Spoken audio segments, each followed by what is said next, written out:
Well, analysts continue to speculate on the implications of an international reserve currency planned by Russia and China amid fears that the US might be facing a recession.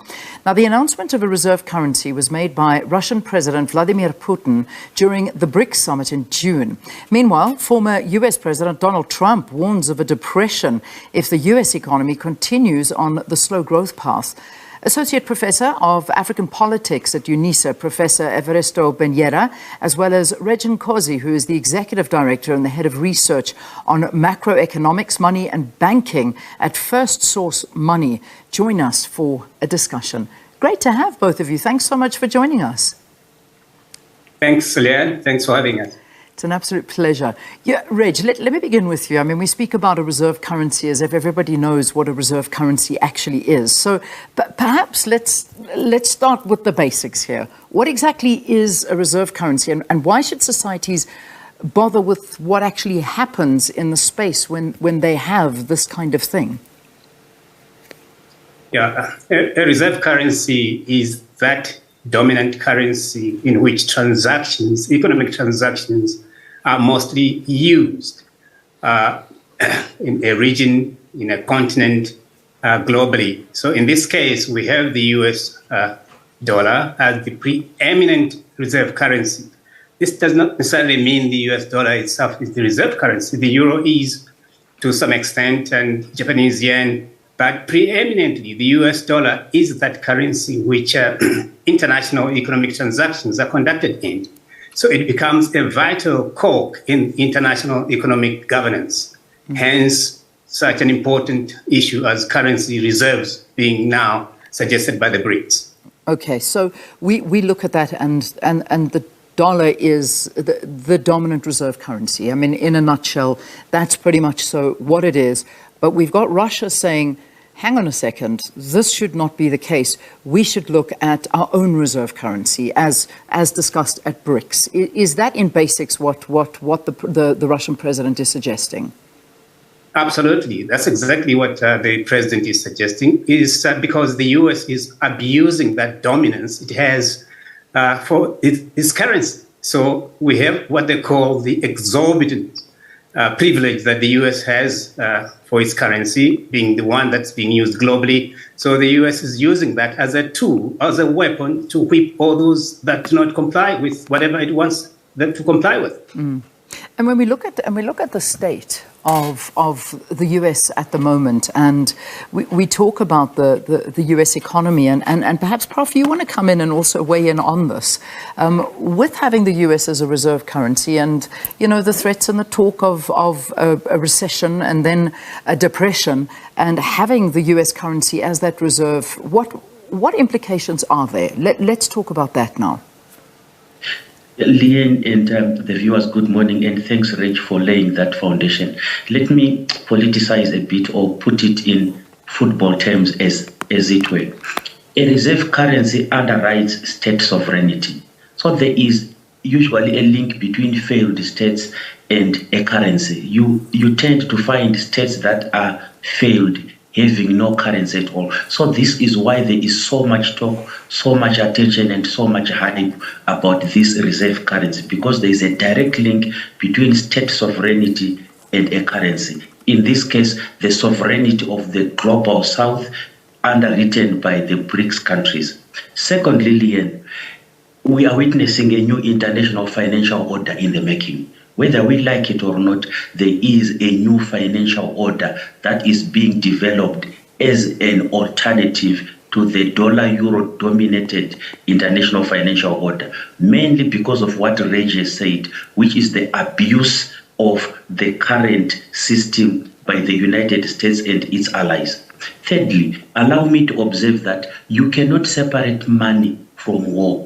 The two are interlinked, because the most profitable business in the world is a war. There is no war in history that has made a loss. This is why Cicero said, money is the soul of the war. Mm-hmm. So if all wars are profitable, then we can trace the rise of not only reserve currencies, but currencies themselves to war. When the Massachusetts Bay Colony printed the first banknotes in the United States way back in 1690, it was to fund its military operations. Again, in 1914, when the First World War, the so-called First World War ended, that is when we saw the rise of the United States dollar as the global reserve currency, courtesy of the meeting that occurred at the Bretton Woods institutions. So we see a direct link between war and currencies. So what are the implications for the United States if I now go back to your question? Firstly, there is going to be inflation at home. Inflation is going to visit the United States of America. Secondly, the United States is now going to fight in many fronts because remember, there is already a challenge that is coming from digital currencies such as blockchain technologies as an alternative to the US dollar hegemony. So now it is going to be fighting on two fronts. Thirdly, the de-dollarization, this process that is happening, will expose the reality that the gold that is presumed to be in Fort Knox is not there. And finally, the US veto at the IMF and the World Bank will become obsolete. All right. So it's so interesting because I want to I think we need to take a little bit of a history lesson here as well to find out how, in fact, the US dollar became this reserve currency. Because, I mean, if we go back, like you say, war, it brings about these things. But, I mean, if we go back to 1971, the world left the gold standard. And that was basically where it was. Gold was that reserve currency. And the US announced that they're no longer going to be converting dollars to gold. So the question is, why was the gold standard abandoned? And how did the US dollar become this almighty reserve currency? Who determined that? And at the same time, how do we determine that the US currency will no longer be the reserve currency? Because it has been for a long time. But how do we stop that from happening? Is that for me? Go for it, Brett. Jump in. Yes. Apologies. You go for it. Thank you very much. Just a bit of correction there. What happened in 1971 was that the Bretton Woods system got abolished. The Bretton Woods system was such that the dollar itself was pegged to the gold, and the rest of the currencies were therefore fixed or pegged to the US dollar. And the US dollar began to be a currency of reserve as early as 1940s. Actually, the Bretton Woods institutions, when they were being formed around 1940s, 1945, that's when the UK British pound lost its reserve currency status towards the US. And therefore, the US emerged as one such currency because of the economy was quite strong and it was sponsoring much of the development in the EU as we speak now. So yes, it emerged therefore as such a currency. And in 1971, the demand for gold by France from the US became clear that the Fort Knox, as my colleague puts it, had no gold at all that would be given to each country that would demand it. Therefore, the President Nixon, abandoned the gold standard backing, and all currencies became fiat. Yeah.